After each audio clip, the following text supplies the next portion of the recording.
Hi friends, అందరికీ ఇష్టమైన చపాతీ కాజు curry అండి. ఎలా ప్రిపేర్ చేసుకోవాలో ఈ వీడియోలో చూసేద్దాం.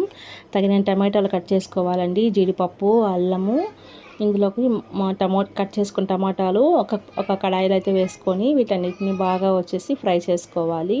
టమోటాలు బాగా మగ్గాలండి, లేదంటే కొంచెం పచ్చివాసన వస్తుంది.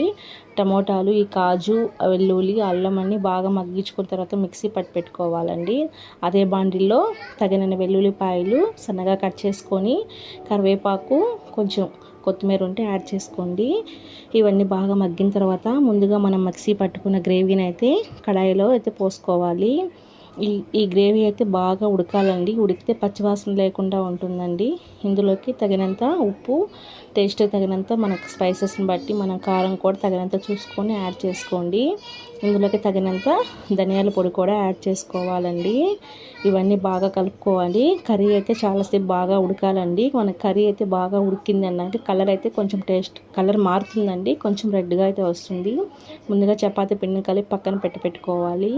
చపాతీ పిండి అయితే బాగా నానాలండి, అప్పుడే మనకు చపాతీలు కొంచెం బాగా మెత్తగా వస్తాయి. ఒక 1 అవర్ ముందే నేను కలిపి పెట్టుకున్నాను. ఇందులోకి సన్నగా తరిగిన కొత్తిమీరతో యాడ్ చేశానండి. కొత్తిమీరతో పాటు మన దగ్గర ఉన్నట్లయితే కస్తూరి మేతి, కొంచెం గరం మసాలా కూడా యాడ్ చేసుకోండి. కస్తూరి మేతి వల్ల మనకి టేస్ట్ అనేది చాలా బాగుంటుంది.